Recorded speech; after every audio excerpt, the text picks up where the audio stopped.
Hi there, everyone. My name is Eric Richards, and today I'm going to walk you through how to see a home. From my point of view, it's how I show a home and how I educate my clients to visually inspect a home that they are touring. It's not just about where your furniture will go, it's about the physical aspects of the home. So let's start off this mini series by going into some of the older homes that are located in Colorado Springs. Homes built about 1880 to 1930.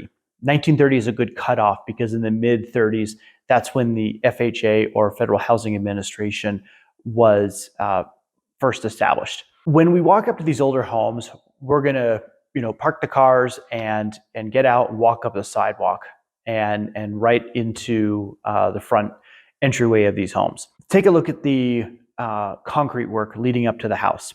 Is it flat? Is it level? This is a precursor to what we might experience when we're actually in the home. Also, pay attention to the siding of the home. Has it been updated since the home was built? Initially, these homes had cedar shake siding, which is like a little piece of cedar about this big by this big, and it was face nailed and then overlapped as it went up the structure.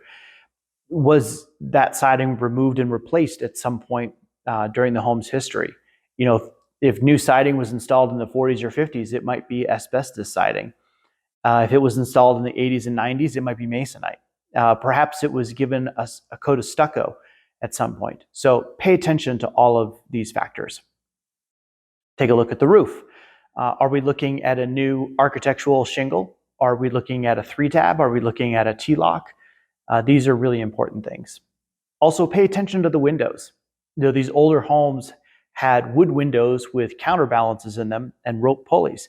And on the outside, they may not be easy to distinguish from a new vinyl window, unless, of course, they're white and the home is painted brown. But pay attention to the window. I'm looking to see double pane vinyl windows in most homes. I'll let that pass on the older homes, especially if we're going for something with a true vintage-like care to the home. Next thing we're paying attention to are gutters. Old homes didn't have gutters, and that was certainly a great invention because it helped move water away from the foundation, but it does detract from the look of these historic Victorian homes. So does it have gutters? Pay attention to that, because that'll come up on your home inspection and you'll think, okay, maybe I should have paid more attention to this, especially when the home inspector explains to you the benefit of having gutters. And then along with my comments about slope, settling, etc., take a look at the front porch. Most of these older homes had a porch on them, and is it slanted to one side? Are there noticeable issues where there's maybe a porch cover and that's slanted? These are all indications of some settling that may have occurred at some point or maybe is still occurring. Once we've walked inside the home, we're going to pay attention to some of the original features that were installed in the home. The really tall baseboards, the really beautiful crown molding in most of the rooms, the way that the rooms are broken apart by doorways. These homes were sold, if it was a Sears and Roebuck or Craftsman home, they were sold by the room. And construction was very simple back then, so they broke it apart into rooms. And you may feel like some of these are broken into compartments, and that truly is the way that they feel. Pay attention to outlets. Are there enough?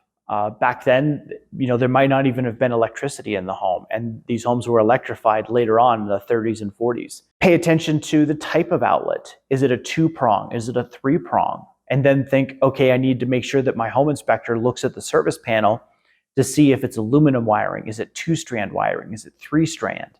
Are the outlets grounded? These are all really important questions. Another thing to pay attention to as we walk into the home is the hardwood flooring. Is it softwood? Is it yellow pine? Because that's what was shipped with these homes when they were first built. And is that well cared for? A yellow pine floor is beautiful. It has a lot of straight grain as opposed to the knots that you might see in like a number 2 red oak, which is so common today in hardwood flooring. Also pay attention to carpeting. If there's carpeting everywhere, there might actually be hardwood underneath. So you can take a look at a register vent and you can usually look down in there and see the hardwood. Pay attention to the kitchen. Kitchens were not a priority. And back in the late 1800s and early 1900s, there weren't many appliances in the kitchen except for probably a gas stove. And electric stoves weren't really added until about the 30s. And that was only for the truly wealthy families. So is the kitchen of adequate size? Another thing to pay attention to when we're walking through these homes is the care of the house. You will see cracks in the original inside walls, and those walls might be lath and plaster, and that plaster actually has horsehair in it. So it's a very unique product compared to drywall, and you may see cracks that are diagonal that run off of doorways. And again, this is a greater indication of potentially some settling. As we're walking through these homes, if it's a two-story, take a look at the staircase. Most of those staircases have some pretty amazing carpentry, given that they were doing this with hand tools. Pay attention to the crown molding. If it has a Van Briggle fireplace, that was tiles that were made right here in Colorado Springs, very popular. Then also pay attention to the windows. We talked about it on the outside, wanting to look for vinyl windows, but on the inside, are these truly vinyl windows? Maybe someone really spent some bucks and put vinyl on the outside, wood on the inside, and they're a really great, double pane, high energy efficiency window. So certainly pay attention to that factor. When we get down into the basement, basements in older homes are always kind of a mixed bag. If the home was raised up and a real basement was poured underneath, or they built an actual 7-foot high basement, back in 1910, you got lucky. Sometimes some of these basements are 5.5 feet tall and you have to crouch. The stairs going down into the basement feel more like a ladder than actually a set of stairs. And it feels more just like a root cellar. There might even be the old water heaters that they just never could get out of the home, so they left them there. Certainly seen that a time or two. How's the furnace look? Is the furnace filter access point easily accessible? Take a look at the plumbing. Is the plumbing the original copper? Is it not copper? Is it galvanized piping? Is it iron? If it's iron, it probably has lead solder. So ask yourself those questions.